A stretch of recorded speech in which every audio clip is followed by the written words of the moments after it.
tai na la matinale Fiston Muhindo.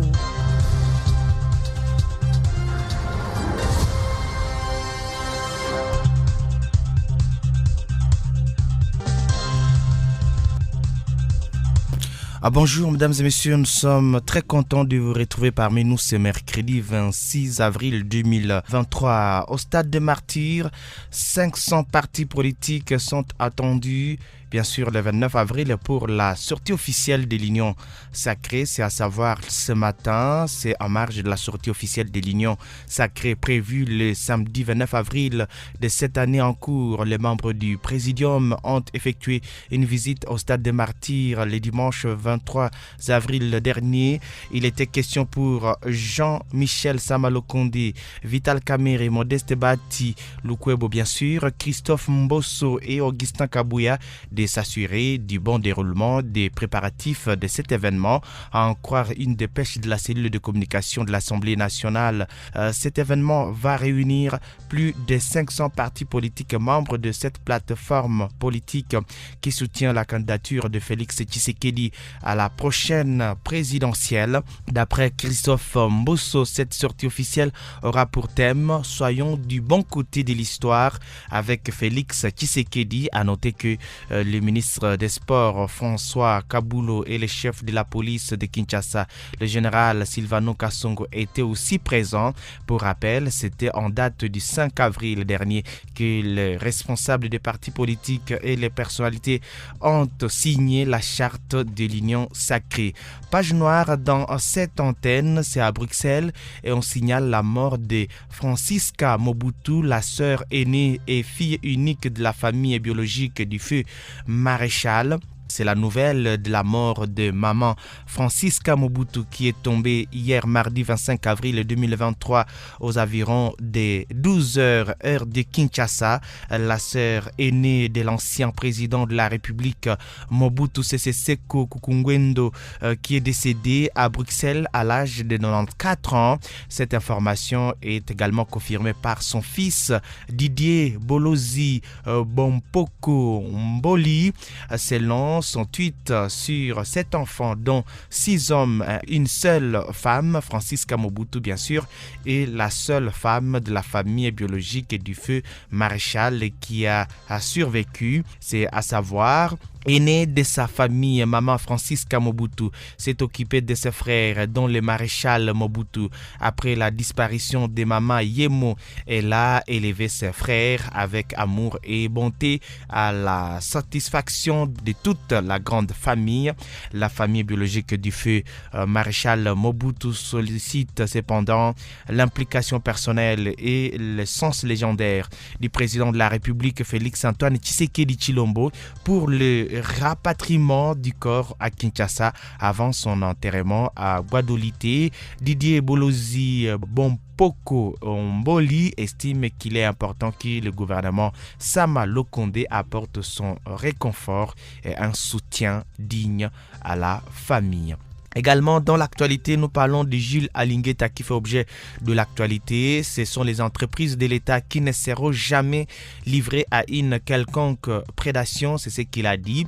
Ici, ce sont les entreprises de l'État qui ne seront jamais livrées à une quelconque prédation, a rassuré mardi dans un tweet l'inspecteur général des finances, IGF, chef des services de la République démocratique du Congo, la RDC, chef des services. Les entreprises de l'État ne seront jamais livrées à une quelconque prédation.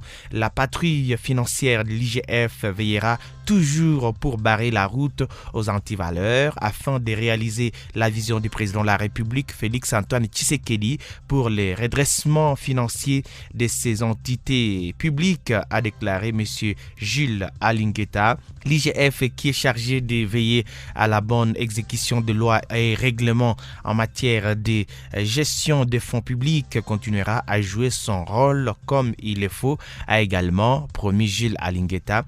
Depuis sa sa nomination à la tête de l'inspection générale des finances, Jules Alingueta a donné un sens à cette institution spécialisée dans les contrôles de la gestion financière du secteur public.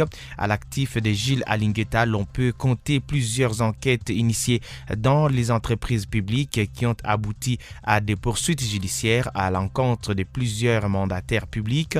La dernière en date, c'est la convention mine contre les infrastructures de base signée en avril 2008 entre le gouvernement de la République démocratique du Congo et les groupements d'entreprises chinoises appelés communément contrats chinois.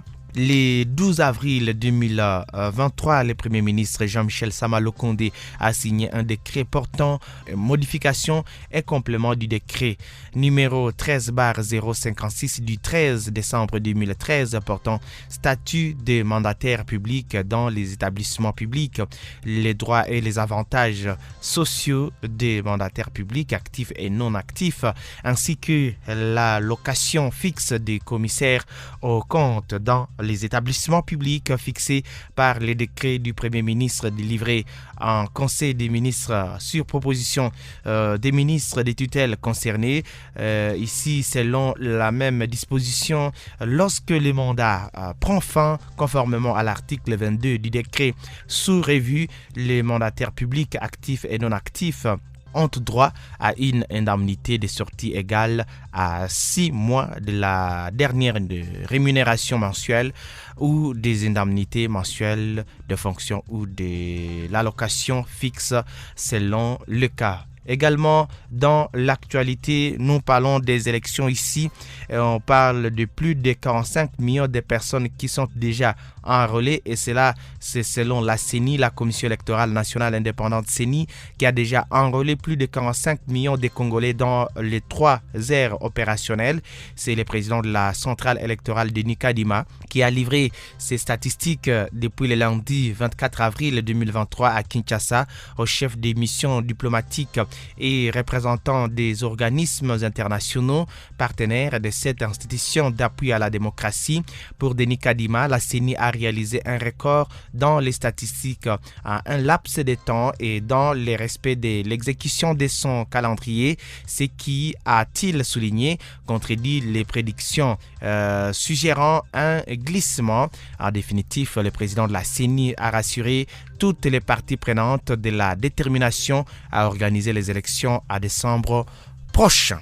Dans l'actualité, nous revenons sur l'incendie du lycée Mwenga de Kolwezi. On parle d'une élève qui a succombé à ses blessures. C'est l'actualité également à retrouver ce matin. C'est une élève de la 6e année primaire du lycée Mwenga, âgée de 11 ans, qui est décédée tard dans la nuit de lundi 24 avril dans un hôpital de Kolwezi dans les Lualaba à la suite d'une blessure survenue lors de l'incendie de son école lundi. Elle souffrait d'un traumatisme crânien, annonce ce mardi 25 avril le ministre provincial de l'Intérieur du Lualaba. Ces derniers, avec d'autres autorités politico-administratives et éducationnelles, ont fait à nouveau les tours hier mardi des structures sanitaires qui accueillent les victimes de l'incendie du lycée Mwenga. La nouvelle du décès d'une élève vient raviver le mois qui est encore perspectible dans la ville